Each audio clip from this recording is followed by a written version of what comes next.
gracias esta mañana. Gracias por la oportunidad que tú nos das de estar aquí en tu casa. Gracias, Padre, porque nos has traído con tu paz y tu bendición.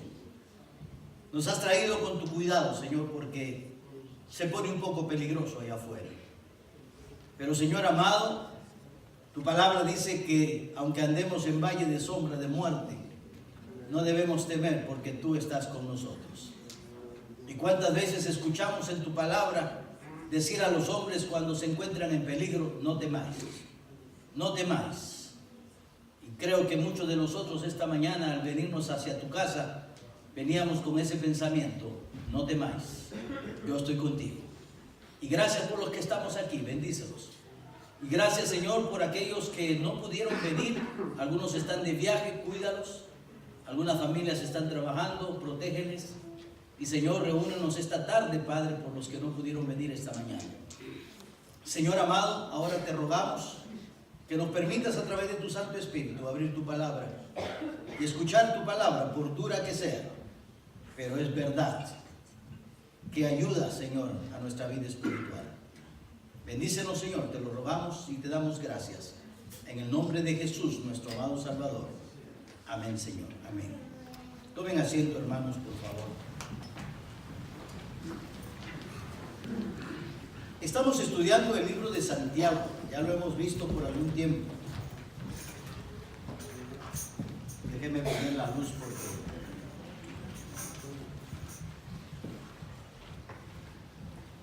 ¿a dónde iré?, dice el canto, ¿verdad?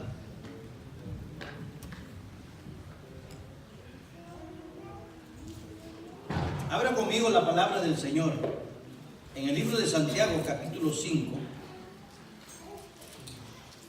Y muchas veces nos preguntaremos, si usted está después de mucho tiempo aquí en la iglesia, ¿qué tiene que ver Santiago con el aceite de la... Vamos a corregir el título de nuestro mensaje. Es el aceite de la santa unción. Perdonen que estoy con este caramelo. Es importante enseñar las Escrituras y mirar que todas estas cosas que vemos en la Biblia tienen una enseñanza espiritual. No es solamente la enseñanza literal que algunos toman, de que cuando vamos a visitar a un enfermo llevamos nuestro frasquito de aceite, y no estoy en contra de eso, no lo critico, no me burlo, pero la enseñanza no es solamente en la práctica de tener aceite y ponerle a aquel que esté enfermo. La enseñanza no queda ahí, la enseñanza es una enseñanza espiritual. Porque en la Biblia, cuando hablamos del aceite de la santa unción, estamos hablando nada menos que un cuadro, una analogía de lo que es el Espíritu Santo en nuestra vida. Y con el aceite de la santa unción se ungía, se separaba, se apartaba. Podríamos decir, se clasificaba a una persona en el Antiguo Testamento para una determinada función, sea un sacerdote, sea un rey, sea un profeta, lo que fuere, el Señor lo ungía. Cuando el Señor está dando las instrucciones para diseñar el tabernáculo allá en el desierto del Sinaí, el Señor unge a dos hombres y los unge con su Santo Espíritu y les da el poder y la facultad, y los unge porque quería desarrollar toda esa belleza de lo que es el tabernáculo. Es decir, que la enseñanza bíblica nos habla que el Espíritu Santo nos unge, nos separa, nos aparta con un propósito específico. No lo hace por hacer, no. El ser ungido es un propósito el cual el Señor ha escogido para cada uno de nosotros. Y la Biblia dice en el libro de Efesios que cuando nosotros escuchamos el Evangelio de la salvación y cuando nosotros creímos en ese Evangelio, el Espíritu vino a sellar nuestros corazones. El apóstol Pablo en el libro de 1 Corintios 6, 19 dice que usted y yo como creyentes somos templo del Espíritu Santo. En su segunda carta a los Corintios, Pablo nos vuelve a repetir de que ese tesoro tan grande llamado el Espíritu Santo está guardado en un recipiente de barro. Y ese recipiente de barro es un cuadro de nosotros.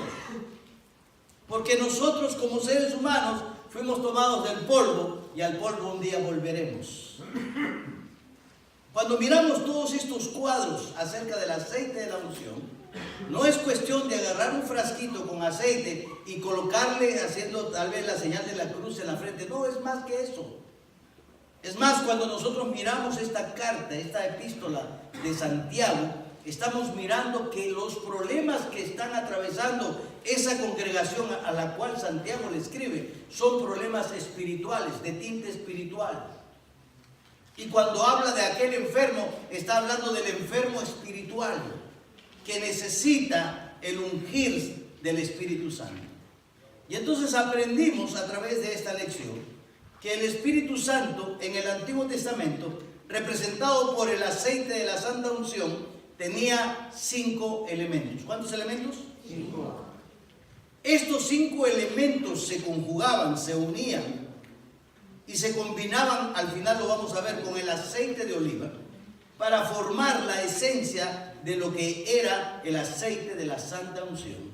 La Biblia dice en el libro de Salmos que el aceite era derramado en Aarón desde la cabeza, pasaba por toda su barba y llegaba hasta el borde de sus vestiduras. Y las vestiduras de los sacerdotes llegaban hasta el piso, para enseñarnos que el Espíritu Santo invade todo el ser. No es solamente una parte, no es solo en el corazón, no, es en todo el ser. Y cuando toquemos este punto vamos a hablar acerca de la llenura del Espíritu Santo. Hay una mala interpretación de algunas personas que creen que la llenura del Espíritu Santo es recibir un poco más del Espíritu. La palabra llenura significa control. Es decir, que cuando decimos que somos llenos del Espíritu Santo, lo que la Biblia nos está enseñando es que tenemos que dejar todas las áreas de nuestra vida ser controladas por el poder del Espíritu Santo. Todas las áreas, mis pensamientos, mis ojos, mis bocas, lo que digo, lo que hago, qué pienso. Áreas en mi vida que yo tengo que dejar que el Espíritu controle. Y cuando hablamos de la llenura del Espíritu Santo, no es cuestión de lo que recibimos más del Espíritu, sino de lo que nosotros le cedemos al Espíritu para que controle. Y cuando estamos cediéndole esas áreas de nuestra vida al Señor, estamos diciendo, somos llenos, controlados por el Espíritu Santo. Y uno de los elementos que miramos, y cada uno de estos elementos tiene que ver con algún cuadro del Espíritu, una esencia del Espíritu, una característica del Espíritu que debe desarrollarse en nosotros. Por ejemplo, el primer elemento que vimos fue, ¿cuál fue, Ricardo? ¿Cuál fue? La mirra excelente. Y algunas características de la mirra excelente nos enseñaban que debemos ser perseverantes, ¿se acuerdan? Perseverantes, constantes, gota a gota, pacientes. Vimos también que esa resina de la mirra excelente se quebraba con mucha facilidad, para entender que el trabajo que desempeñamos en la obra del Señor no es en nuestro poder, porque nosotros como seres humanos somos frágiles. No frágiles que nos rompemos mucho, sino que somos débiles a veces ante el pecado, ante las tentaciones, y necesitamos el poder del Señor. Esa resina era transparente, cristalina, para representar la vida de Cristo y la vida que como creyentes tenemos que enfrentar en este mundo, teniendo una vida transparente, una vida cristalina, una vida que honre al Señor. La fragancia de esta resina nos enseña que debemos oler a Cristo. Luego miramos el segundo elemento. ¿Cuál fue? ¿Se acuerdan? La canela aromática. La canela aromática tiene un olor. A veces vamos al Agropartes, ¿verdad, Ricardo? ¿Le pones olor a mi carro? Sí, gracias, hermano. Cuídemelo. Cuando termine de pagarlo, te lo voy a quitar. La canela aromática. Y a veces vamos al Agropartes y compramos frasquitos de olor para que el carro se sienta rico, ¿verdad? ¿A cuánto le gusta el olor a la canela? Rico. La vainilla. Pero en este caso la canela tiene una fragancia. Y recuerdo que cuando estudiamos acerca de la canela, representa la iglesia de Cristo. una iglesia sin mancha, una iglesia oliendo a vida, la vida de Cristo. La canela aromática también nos hablaba de la templanza, ¿verdad? La ecuanimidad. En estos tiempos, cuando vivimos momentos difíciles, no hay nada más que esperar en el Señor y ser controlados por el Señor. Esa es la templanza. La templanza es tener la ecuanimidad, el control ante las adversidades, ante las pruebas. A veces pasamos momentos difíciles y entonces el Señor, escuchamos su voz que dice, no temas. Y ahí está la templanza, ¿no? Una de las cualidades del fruto del Espíritu Santo que vemos en Gálatas es precisamente la templanza, la ecuanimidad, la tranquilidad. Aquellos discípulos que están allá en el barco en Galilea, en el mar de Galilea, y estaban los vientos contrarios, las olas subían, parecía que el barco zozobraba, y el Señor se acerca y ¿qué les dice? No temas.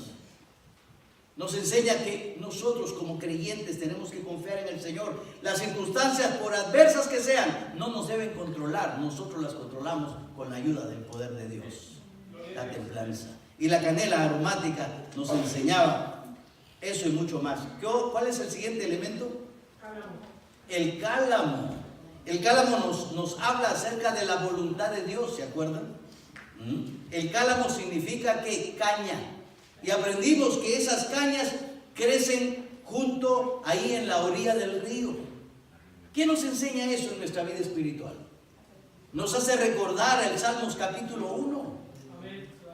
El Señor en el Salmos capítulo 1 dice, bienaventurado el varón que no anduvo en camino de pecadores, ni en silla de escarnecedores se ha sentado, sino que en la ley de Jehová está su delicia. Y en su ley medita de día y de noche. Será como árbol plantado junto a corrientes de agua. ¿Dónde? Junto a la corriente de agua, a la orilla del río. La corriente de agua es la palabra del Señor.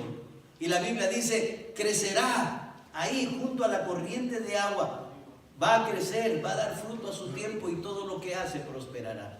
Es un cuadro, una figura. Y cuando nosotros hablamos de esa caña que crece a la orilla de los ríos, estamos hablando de un cuadro del creyente que tiene que estar siempre alimentado de la palabra de Dios, el agua de vida, que es Cristo.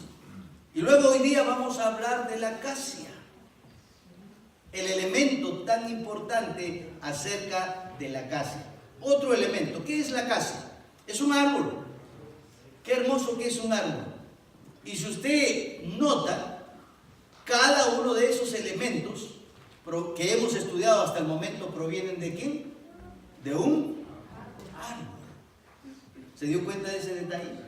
No hay uno de los elementos que estamos estudiando que provenga de la tierra, que provenga de las piedras, que provenga de algún mineral. No, todo proviene del árbol. Déjeme decirle algo, hermano.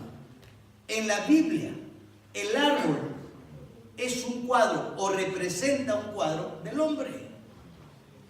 Del hombre. Cada vez que vemos en la Biblia un árbol, representa a un hombre. Yo recuerdo, el rey Nabucodonosor tuvo un sueño. Y el sueño que tuvo era que había un árbol gigantesco, bien ancho, bien amplio, con bastante, ¿cómo se llama eso? Arbustos, ramas. Y las aves venían y comían de ahí, los animales y los hombres se metían debajo de su sombra y se protegían. Era un árbol hermoso, frondoso. Y tiene este sueño. Y lo que le aterra es que el árbol es cortado. Ya usted sabe la historia de Daniel, ¿verdad? Nabucodonosor, porque fue Nabucodonosor, ¿verdad? Sí, gracias, hermano. Nabucodonosor llamó a Daniel para que le interpretara el sueño. Y empieza Daniel diciéndole, bajo la guía del Espíritu Santo, diciéndole, ese árbol, oh rey, eres tú. Así le dijo, ¿verdad? Ese eres tú.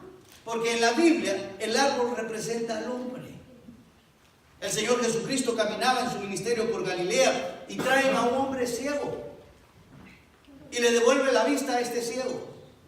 Y la gente comienza a criticarlo al Señor Jesucristo y también al ciego por haber recibido. Y dice, ¿tú te has dado cuenta quién es el que te ha dado la vista? Y el ciego responde y dice, si es pecador, yo no lo sé. Lo único que sé es que antes era ciego, ahora veo. ¿Y qué ves? Veo a los hombres. ¿Y qué más? Que caminan y se mueven como los árboles. En la Biblia, La Biblia es un libro de cuadros, amado hermano, que el Señor nos habla a través de esos cuadros como si fuéramos infantes, que necesitamos clarificar muchos aspectos en nuestra vida, porque los pensamientos de Dios son más altos que nosotros.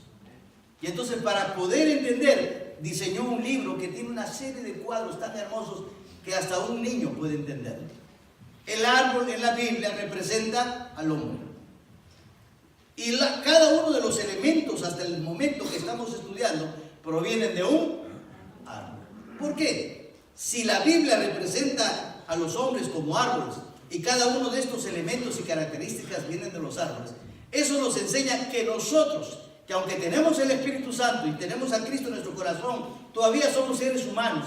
Necesitamos tener estas mismas características que tienen estos árboles, porque nosotros somos un árbol. Amén. Representamos un árbol y cada una de estas características las podemos desarrollar en nuestra vida. Todas las que estamos viendo no son imposibles de desarrollar en nuestra vida. Hoy vamos a buscar otro árbol, se llama casia. ¿Y cuál es la característica de este árbol casia? Todos los árboles tienen una corteza, ¿sí? Lastimosamente no tenemos un cuadro físico para que usted, pero usted tiene una mente prodigiosa. Dios nos dio esa mente. Imagínense, aquí hay un árbol, trajimos un árbol. El árbol tiene una corteza. Y regularmente cuando alguien viene y comienza a sacar la corteza de los árboles, esa corteza se mantiene rígida. Pero en el caso de la acacia, la corteza tiene una característica, Ricardo, que apenas es sacada del árbol, la acacia se arruga. ¿Alguien tiene una hoja de papel? ¿Alguien tiene? No se apresuren, así, no se alboroten, así, no, gracias. Gracias, Ricardo. La corteza de cualquier árbol que usted arranca queda así. Y es más, si la pone así, porque esta es la forma del árbol, así circular, se va a quedar erguida, parada. Pero la corteza de la acacia, apenas usted la saca, la quita del árbol, la corteza se arruga. Y en vez de quedarse erguida, se decae. ¿Sabe que esto es un cuadro del orgullo? Y esto es un cuadro de la humildad. Mira. Para enseñarnos que la persona que es ungida por el Espíritu Santo, el aceite de la santa unción, tiene que ser una persona humilde. Y no tiene que ser una persona humilde antes, sino después de recibir el Espíritu. Una de las características de una persona ungida por el Espíritu Santo es la humildad. Y este árbol de la acacia, que se arruga, que trae rollos, que se contrae, que dobla, es como la persona que se humilla delante del Señor, ¿no? Algunos somos tan orgullosos que traemos el cuello muy estirado, decimos así. Le pusieron almidón en el cuello, decimos en mi país. Y almidón es algo que hacen las mujeres de engrudo para poner tiesa los cuellos de la camisa, ¿no? Yo tenía el cuello muy tieso en mis años juveniles. Mi esposa me vestía así. Ya que no eres guapo, me decía, vamos a tratar de ponerte bonito. Esa era la idea. Pero la corteza de la acacia, al arrugarse y doblarse, es un cuadro de inclinarse, es un cuadro de humillarse, es un cuadro de bajar la cabeza, es un cuadro de amor. Y resulta que cada uno de estos elementos que sacamos de los árboles tienen una fragancia, tienen algo aromático, porque nuestra vida tiene que ser un sacrificio agradable a la presencia de Dios. No es cualquier sacrificio, no, es un sacrificio agradable. La mirra, excelente, era aromática. La canela era aromática. ¿Cuál fue la otra, la tercera? El cálamo, aromático. Y ahora vemos la acacia, también es aromática. ¿Por qué? Porque representa al hombre creyente cuya vida tiene que ser un sacrificio en olor fragante delante de Dios. Cuando hablamos nosotros del orgullo, tenemos que recordar que la Biblia nos enseña que el orgullo no nos permite primeramente reconocer nuestros pecados. Y hay mucha gente que no quiere pedirle perdón a Dios por causa de su orgullo. Yo tengo mi religión, yo tengo mi fe. Es la que me enseñaron mis abuelos. Yo no voy a dar mi brazo a torcer. Su orgullo no les permite reconocer, sí, soy un pecador. No les permite reconocer, sí, esta religión mentirosa que tengo me lleva al infierno. No, el orgullo no nos permite perdonar a nuestros hermanos. Qué terrible se escucha a veces que hay personas que no vienen a la iglesia y me dicen, no, pastor, es que ahí va la familia fulana de tal y yo tengo mis contratiempos con ellos. No hay un corazón perdonador. No es que allá va la hermana fulana y esa hermana, ay, pastor, si usted supiera. No, sí sé, créame. Pero la Biblia dice que debemos amarnos unos a otros y perdonarnos unos a otros. Pero un corazón orgulloso no nos permite perdonar a nuestros hermanos. Un corazón orgulloso no nos permite perdonar las ofensas que los hermanos nos hacen. Pero cuando uno tiene el Espíritu en el corazón, verdaderamente ungido por el Espíritu Santo, se desarrolla este elemento, el elemento de perdón, el elemento de ser humilde. ¿Por qué? Porque el orgullo no nos permite perdonar a las personas que nos han ofendido. Y el árbol de la acacia nos enseña que usted y yo como creyentes debemos ser humildes. Porque la palabra del Señor dice en Mateo 23:12, porque el que se enaltece será humillado y el que se humilla será enaltecido, ¿verdad? ¿Quién es el mejor ejemplo de humillación y de humildad? Cristo Jesús. El apóstol Pablo, allá en Filipenses capítulo 2, en el versículo 5, Pablo dice, haya pues en vosotros este sentir que hubo en Cristo Jesús, el cual siendo en forma de Dios no estimó ser igual a Dios como cosa a que aferrarse. Y dice Pablo, sino que se despojó a sí mismo y tomó forma de ¿qué? De siervo, hecho semejante a los hombres. Y Pablo dice, y se humilló a sí mismo hasta la muerte y muerte de cruz. El Señor nos enseña en su palabra que debemos humillarnos delante del Señor, revestirnos de humildad, porque Él resiste al soberbio. En la Biblia, cuando nosotros leemos la palabra del Señor, en la Biblia el hombre es comparado con un burro. Le va a sonar chistoso. Cuando usted lee el Antiguo Testamento, va a encontrar que el Señor siempre reclamó los primogénitos de los hombres. Y cada primogénito, yo tenía mi primer hijo varón, es mi primogénito, y yo no lo quería dar al sacerdocio porque Dios tomó a cada primogénito. Y entonces lo que hacía, lo reemplazaba, lo cambiaba. Verónica, ¿quién es tu primogénito? Brian. Así lo hubieras entregado, ¿verdad? Hay que entregarlo, Brian. No, el corazón de la mamá, el corazón del papá. Mi hijo primogénito. Algunos lo daban, sí. Pero la persona que no quería que su hijo primogénito fuera tomado por el sacerdocio, todavía tenía una alternativa. Podía cambiarlo. Algunos usan la palabra permuta, un trueque. Le iba y le decía al sacerdote, yo no te doy mi hijo primogénito, pero aquí tengo una ovejita, un becerrito, que te lo puedo dar a cambio. Y entonces la oveja cambiaba de lugar.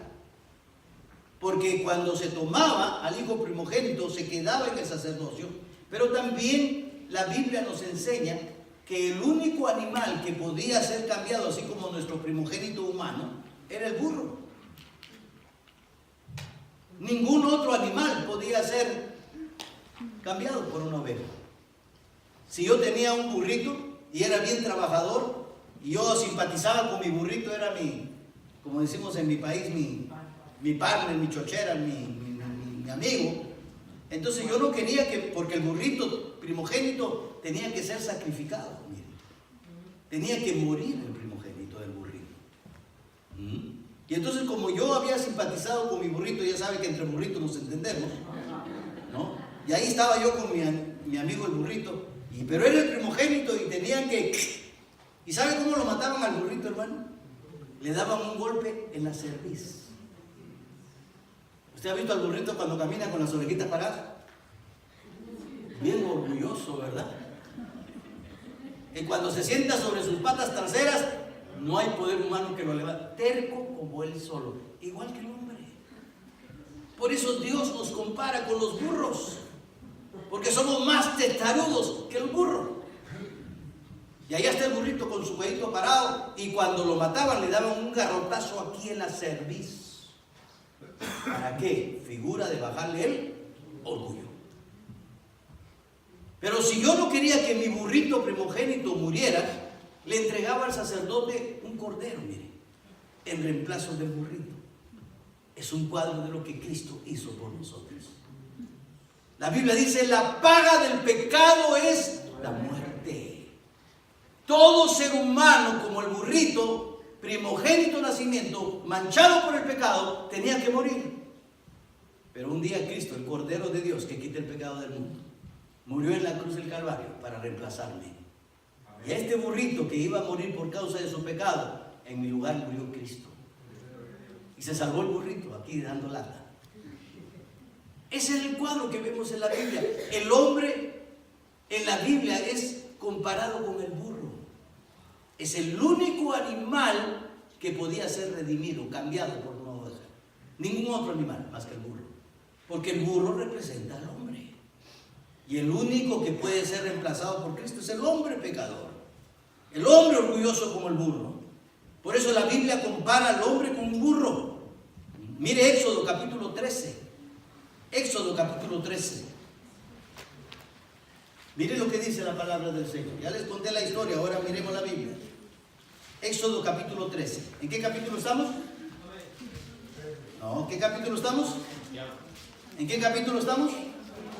Éxodo capítulo 13. Note, es bien interesante esto. Versículo 13. Capítulo 13, versículo 13. Mas todo primogénito de asno redimirás. La palabra redimir significa cambiar, reemplazar uno por otro. Redimirás con un cordero. Y si no lo redimieres, quebrará su servicio. Es decir, que si no lo redimieres, no lo cambiares por el cordero, morirá. Eso es lo que la palabra del Señor nos dice. Si tú no tienes a Cristo en tu corazón, vas a morir y vas a ir rumbo al infierno. Ese es el cuadro aquí. Si yo le tenía cólera a mi burrito porque había salido tan feo como yo, entonces decía que muera. Y no lo reemplazaba por una oveja. Y entonces el burrito moría. Toda persona, la paga del pecado es la muerte. Si usted quiere seguir como burrito y no quiere que Cristo lo reemplace, usted va a pagar las consecuencias de esa rebeldía, porque el burrito es un ser rebelde. Y entonces vemos este cuadro aquí y les quería resaltar el número 13. En la Biblia encontramos lo que llamamos los teólogos numerología. Los números no son doctrina fija, cuidado. Algunos sí, otros no. Pero el número 13 en la Biblia tiene que ver con la rebelión, con el pecado. Y les hice hincapié de Éxodo 13, 13. ¿Por qué? Porque en el libro de Marcos, en el capítulo 7, versículo 21 hacia adelante, encuentran las maldades del corazón. ¿Y saben cuántas son? 13, por casualidad. No, Dios controla su palabra para enseñarnos claramente. Este burrito, cuadro del hombre pecador, va a morir irremediablemente si no es reemplazado por el cordero. Para redimir al asno, había que quebrarle la cerviz, que es un cuadro de quebrar el orgullo al ser humano, al hombre. Por eso es que los discípulos decían: Señor, dure tu palabra. Porque el Señor venía con todo, hablándoles sobre el pecado y contra el pecado. Entonces podemos mirar aquí, por ejemplo, la nación de Israel, un pueblo orgulloso, terriblemente orgulloso. El orgullo es cosa seria, hermanos. El orgullo es algo que nosotros tenemos que quitar de nuestra vida. Hay muchas personas que mueren sin Cristo en el corazón por causa de su orgullo. La nación de Israel, una nación escogida por Dios, era una nación de dura cerviz, con un orgullo increíble hasta el día de hoy, capaz de negar a su Mesías y crucificarlo inclusive. Éxodo capítulo 32, versículo 9. El mismo Señor Jesús, el mismo Señor nuestro Dios dice: dijo más Jehová a Dios: yo he visto a este pueblo, que por cierto es pueblo de ¿qué? De dura cerviz.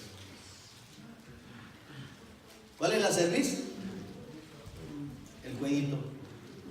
Algunos no tenemos dura cerviz porque ni cuello tenemos, ¿verdad, hermano? Pero este cuello es un cuadro, el cuello erguido es un cuadro del orgullo. Y cuando el Señor está diciendo a Moisés: yo he visto que este pueblo es de dura cerviz, está hablando del orgullo de la nación de Israel.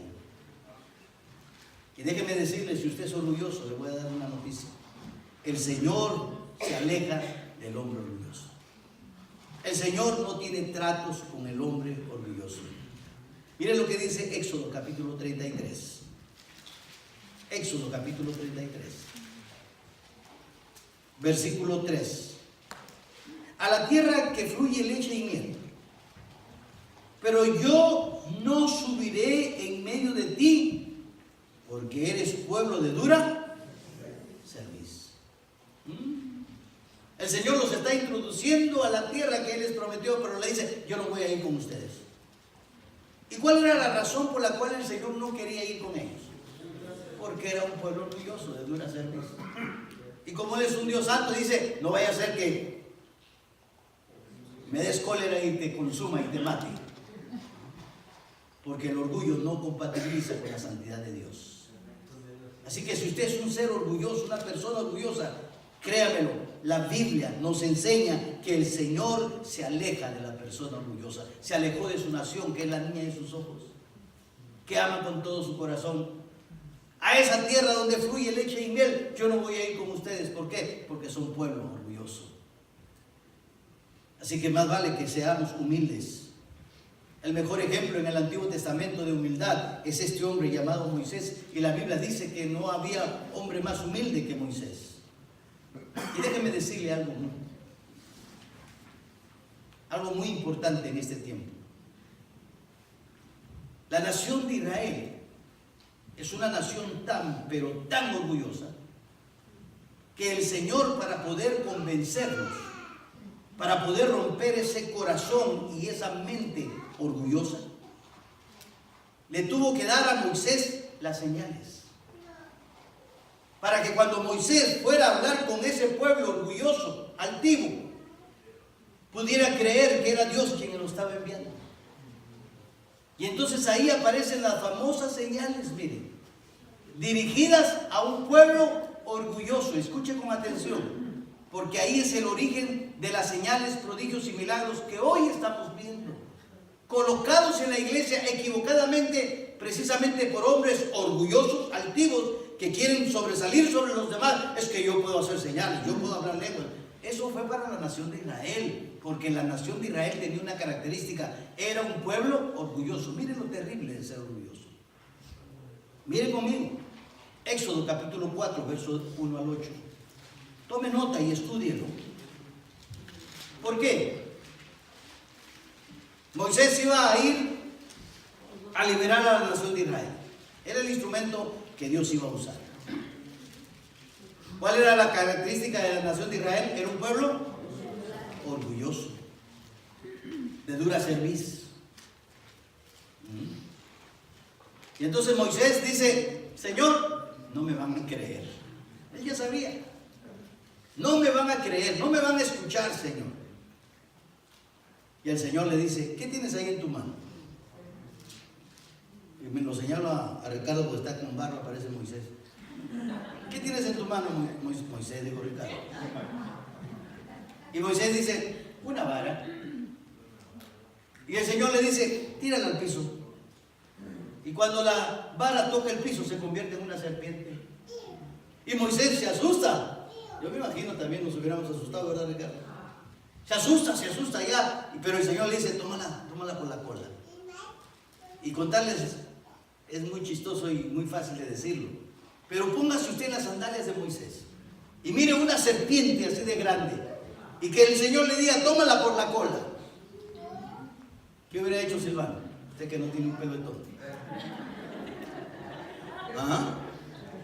La toma por la cola Moisés, valiente como el pastor Piscoya, ¿verdad? Y dice la Biblia que se volvió vara nuevamente.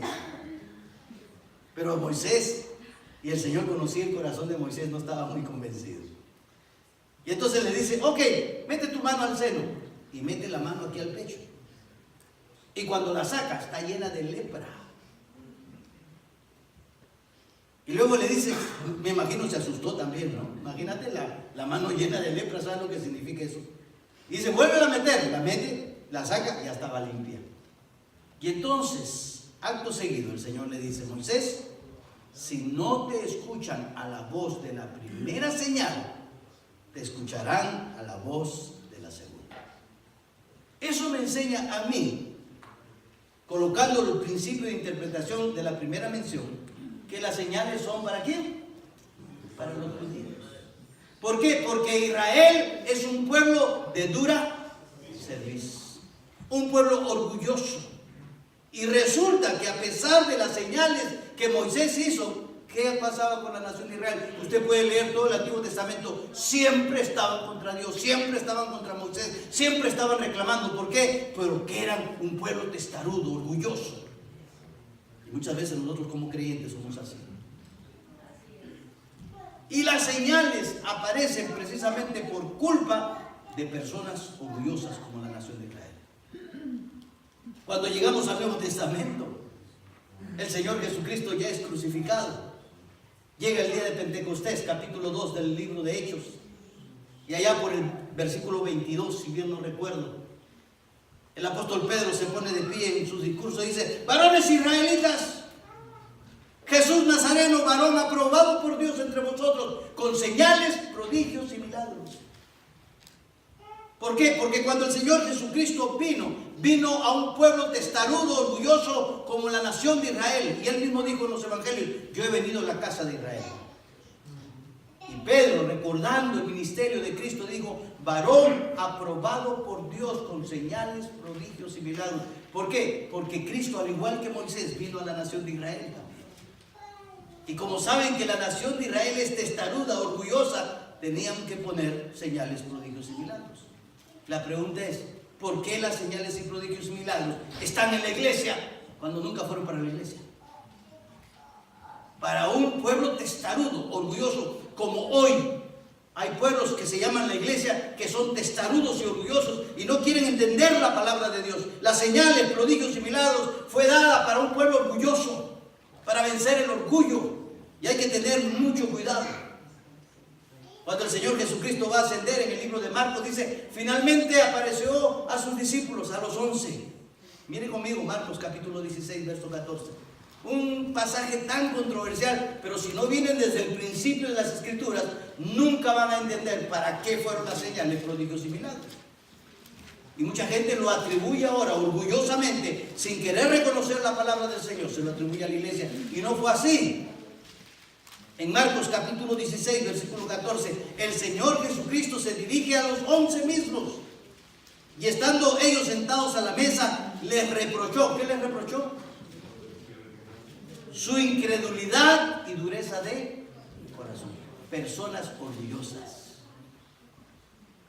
Y si usted sigue leyendo el relato, le dice, id por el mundo, prediquen el evangelio, y estas señales seguirán a los que creen. Y les da el hablar en lenguas, señales. ¿Por qué? Porque los 11 discípulos iban a ir a la nación de Israel.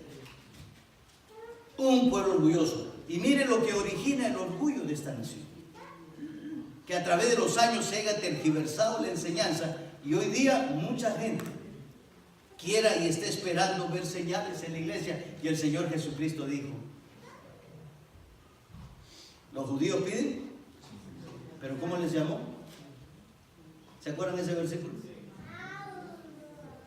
¿Piden qué? Señales.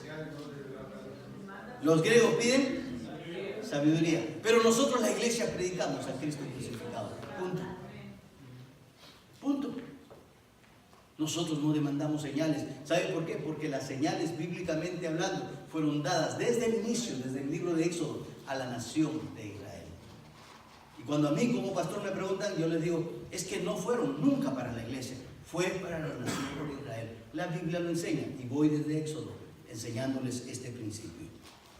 Satanás precisamente engañará a la humanidad rebelde, a la humanidad orgullosa. Precisamente los engañará con señales, prodigios y milagros. Y eso es lo que no se da cuenta la gente que está siguiendo las señales, prodigios y milagros, y en su orgullo quieren llamarse fulano de tal, sultano, y ponerse títulos rimbombantes, porque son personas orgullosas que no quieren entender las escrituras. Y Satanás los va a engañar precisamente. He ahí el peligro de las señales, prodigios y milagros mal ubicadas por causa del orgullo. Mire lo que dice la palabra de Dios en 2 de Tesalonicenses, capítulo 2, versículo 9. Hablando del hombre de pecado, hablando del inicuo, hablando del anticristo. Inicuo, dice el apóstol Pablo en 2 Tesalonicenses 2, 9, cuyo advenimiento es por obra de Satanás. ¿Y cómo va a venir? Con gran poder y señales y prodigios mentirosos. Por eso mucha gente hoy día está aprendiendo esa falsa doctrina. Porque un día el diablo nos va a estar, ya los está engañando, por causa de su orgullo. Mire Apocalipsis capítulo 13.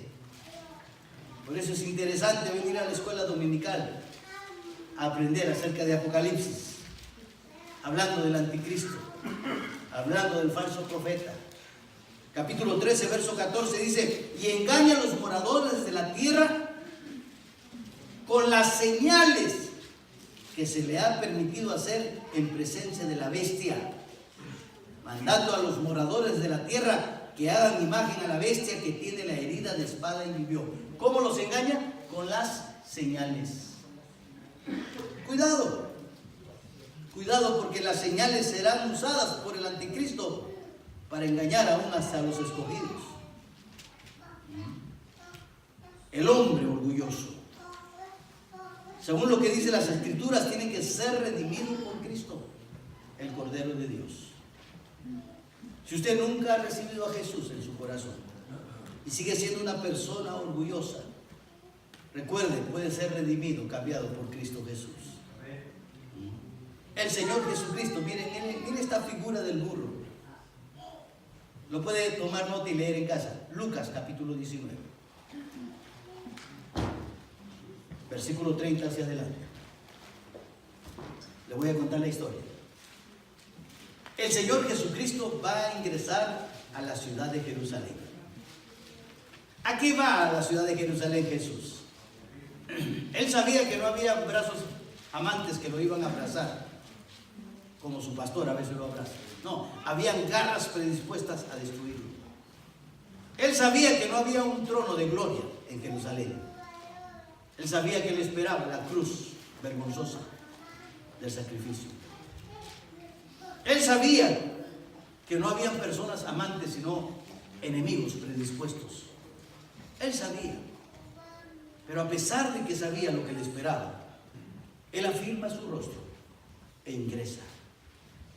Está listo a entrar a la ciudad de Jerusalén, a desarrollar y vivir la última semana de vida. Y el punto culminante sería la cruz en el Gólgota. Y él, a pesar de todo lo que él sabía, él entra porque nos ama, porque él está dispuesto a dar su vida por ti. Pero el hombre orgulloso no quiere aceptar esa verdad. Y cuando él va a entrar, para darnos un ejemplo, le dice a 2 de sus discípulos, vayan a la aldea del frente y van a encontrar un pollito, un burrito. Desátenlo y tráiganmelo. Y si alguno pregunta por qué lo desatas, solamente dile, el Señor lo necesita.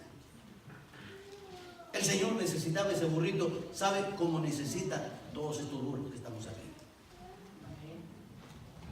Y le traen y lo desatan. Mire, ¿cómo estaba? Atado. El hombre, como el burro, está atado a su pecado, a su maldad, a su condenación. Tu tarea y la mía es ir y desatarlo y traerlo a Cristo. Miren qué figura. Y lo traen al burrito. Ojo, 0 millas. De paquete, de dealer. Nadie lo había montado. Nuevecito. El Señor lo va a estrenar. ¿Sabe qué me dice eso? Que era un animal rebelde, indomable todavía. Hay una palabra que se usa, no sé si ustedes la conocen, chúcaro. Rebelde. Es decir, que si alguien se montaba encima de él, el burrito, ahí casi me cago. El burrito daba cosas hasta que lo botaba. ¿Por qué? Nadie lo había tomado. Así es el hombre sin Cristo. Somos indómitos, somos rebeldes, somos orgullosos. Y dice la palabra del Señor que los discípulos pusieron los mantos encima del burrito y lo subieron a Cristo. ¿Respingó al burrito? No, Cristo lo domó. ¿Sabe qué necesita el hombre rebelde, orgulloso? Necesita ser montado por Jesús. Necesita ser domado por Jesús. Montado en este burrito, él entra a Jerusalén a la última semana de vida, cuando él entrega su vida por el mundo. Hoy el Señor quiere seguir avanzando en la historia y requiere burritos como nosotros, orgullosos. No, yo no creo eso de la religión, eso es para los viejos. No, yo no estoy, eso es para los niños, eso son para mi vieja, que ella sí vaya. Porque nosotros los varones mexicanos, de pelo en pecho, de bigote en cara, de barba y todo lo demás. Eso no. Yo soy de botas, de cincho ancho. Cuando grito en mi casa, levanto la voz y le digo a mi esposa, sí, mi amor, sí, mi amor. Somos rebeldes. No queremos. Pero el Señor se sube a un burrito, miren. Se fijó en eso. Doma el burrito. Como ha domado la vida de muchos de nosotros que hemos entregado nuestro corazón. ¿Verdad que sí? Y lo interesante de la historia es que cuando Cristo sale de la escena de la vida, lo hace a través de la muerte y entra y es enterrado en una tumba nueva también como el burrito. Nadie había estrenado esa tumba y él sale victorioso y vence la muerte para enseñarnos que no hay nada que se oponga a Dios. Él nos doma porque quiere domar la muerte para nosotros también. Nuestro orgullo, hermanos, no nos sirve de nada. El orgullo viene desde el diablo, viene desde Satanás. El orgullo, dice una parábola en el libro de Mateo capítulo 13, que un hombre en su campo sembró buena hierba, llamada el trigo. Y al paso del tiempo comenzó a crecer cizaña. Y entonces los que estaban ahí dicen, Señor, mira, tú nos sembraste hierba buena, ¿y qué está pasando? Vamos a arrancar la hierba mala, la cizaña. Y el Señor le dice, no la arranques, no vaya a ser que al arrancar la cizaña también arranques el trigo. El campo es el mundo, es la iglesia. Y en la iglesia hay trigo y cizaña. Y cuando vemos una persona que no es trigo y es cizaña, ¿la vamos a arrancar? No, déjelo quieto. Déjelo quieto. Y si usted sigue leyendo esta parábola en el capítulo 13 de Mateo, el Señor le dice a sus empleados, déjelo hasta el fin del tiempo. No vaya a ser que al arrancar el trigo arranques también cizaña. Déjelo al revés. Yo quería saber si estaban despiertos. Al arrancar el trigo o la cizaña, arranques también el trigo. Es así, ¿no? A veces Jimmy se porta mal, ¿lo vamos a quitar? No. No vaya a ser que lo arrancamos a él y arrancamos a un parte del trigo, como su esposa, por ejemplo. Tenemos que ser cuidadosos. Pero lo interesante está en que este cuadro del trigo y la cizaña, yo no sé si usted sabe, pero el trigo y la cizaña son exactamente idénticos. es difícil distinguir qué es trigo y qué es cizaña. ¿Sabe cuándo se puede distinguir? Cuando llega la época del fruto. Cuando llega la época del fruto, el trigo, por el peso del fruto, se dobla. Cuadro de la humildad, cuadro del creyente que da fruto. La cizaña queda erguida. ¿Por qué? Porque no trae fruto. Cuadro del orgullo. ¿Qué me enseña eso, caramba? Me enseña que el hombre orgulloso nunca puede traer fruto. Y la Biblia dice que Dios resiste al orgulloso y mira con agrado al humilde. Es el humilde, el trigo, el que trae el fruto en humildad delante de Dios. Y el día que el Señor venga, dice, va a mandar a los segadores y van a tomar primero la cizaña. Revise la palabra. El orden es primero la cizaña. La va a atar en manojos y la va a tirar al fuego, dice. Y luego mandará a traer el trigo y lo va a poner en los graneros del Señor. Yo le pregunto, ¿usted es trigo o cizaña? ¿Qué cree que va a pasar el día que venga Cristo?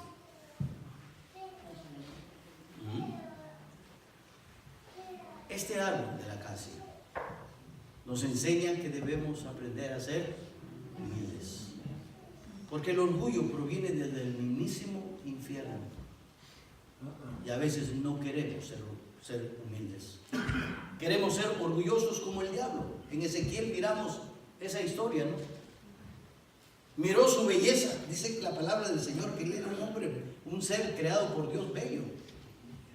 Miró allá al cielo y dijo, yo voy a poner mi trono allá. Y su orgullo le hizo pecar contra Dios. ¿Cómo está su corazón este día? Mírese en la palabra de Dios. ¿Es orgulloso, sin fruto, cizaña?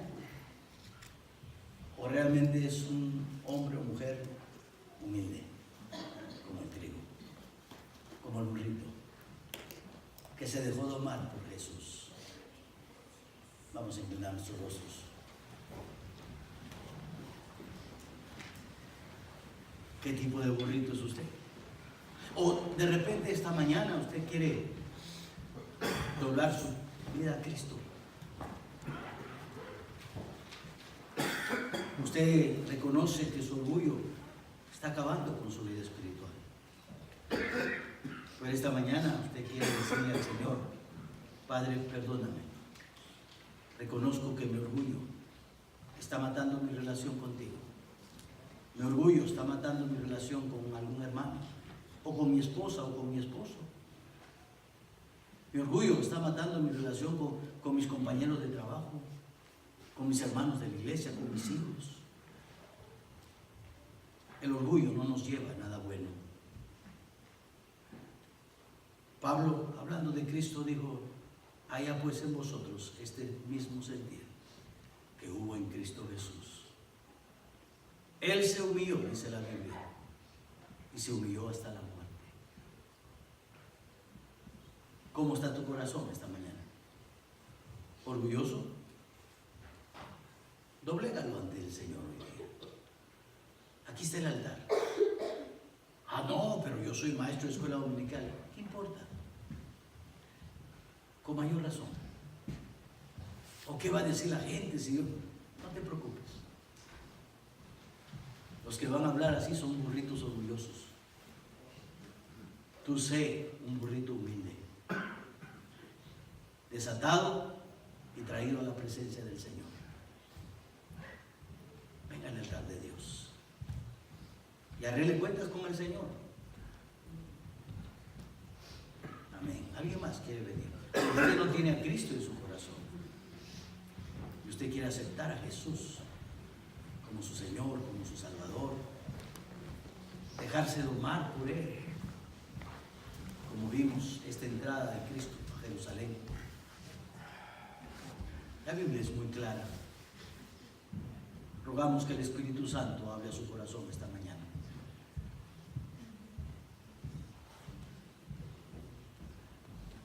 Vamos a orar en un instante, pero tal vez usted tenga que arreglar cuentas con el Señor.